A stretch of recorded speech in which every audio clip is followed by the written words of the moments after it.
আজ সকাল 10টা নাগাদ 25,753 জন শিক্ষক শিক্ষিকার চাকরি বাতিল করল সুপ্রিম কোর্ট। আর যার পর কান্নায় ভেঙে পড়ল ওই সমস্ত শিক্ষক শিক্ষিকারা। আর কিছু বলো না, প্লিজ প্লিজ প্লিজ, আমি পারছি না, পারছি।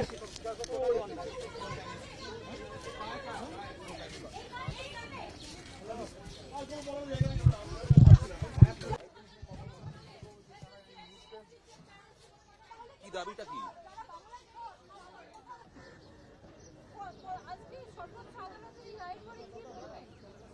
আমি আবেদনের জায়গা থেকে আমি কি করে বাঁচবো? আমার জীবিকা কাটা হয়নি, আমার আত্মসম্মান, সারা জীবনের পরিশ্রম হচ্ছে একাডেমিকে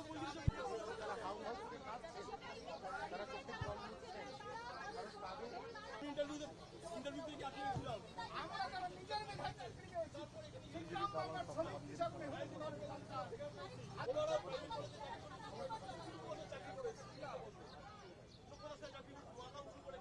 নিজের অবস্থা বলো তো আমাদের।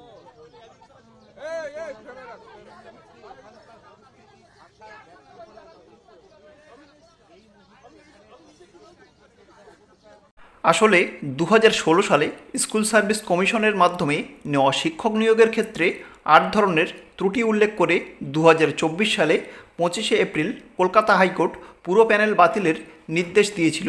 সেই রায়কে চ্যালেঞ্জ জানিয়ে সুপ্রিম কোর্টে গেছিল রাজ্য সরকার।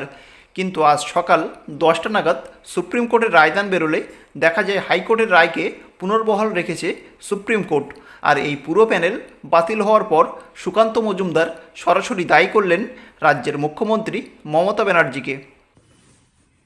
आज सुप्रीम कोर्ट की जो राय आई है, जो verdict आई है, उसकी वजह से बंगाल में लगभग 26,000, 25,500 से भी ज्यादा टीचर नॉन टीचिंग जो 2016 साल से नौकरी कर रहे थे, उनकी नौकरी चली गई। सारे परिवार रास्ते में आ गए। इसके लिए जिम्मेदार कौन है? जिम्मेदार ममता बनर्जी है। और ममता बनर्जी इसलिए जिम्मेदार है कि ममता बनर्जी ने अपने पार्टी के लोग जिन्होंने पैसा खाया था, पैसा खा के जो योग्य नहीं है उनको नौकरी दिया था, वो ममता बनर्जी उनको बचाने के लिए, अपनी पार्टी के नेता जो पैसा लिए थे उनको बचाने के लिए ममता बनर्जी ने जो योग्य थे, जिन्होंने परिश्रम करके पढ़ाई करके जिनको नौकरी मिली थी, उन सबको आग में झोंक दिया ममता बनर्जी ने। पूरे 25,000 से ज्यादा 26,000 परिवार रास्ते में आ गए। और इसके लिए अगर कोई दायी है वो ममता बनर्जी है। और इसके खिलाफ भारतीय जनता पार्टी रास्ते में उतरेगी। रामनवमी पार होते ही भारतीय जनता पार्टी पूरी तरीके से रास्ते पे उठेगी। और हम अभी से ही एजिटेशन शुरू करेंगे। और भारतीय जनता पार्टी 6 अप्रैल के बाद यानी रामनवमी के बाद बड़े जोर शोर से सरकार के खिलाफ रास्ते पे उतरेगी।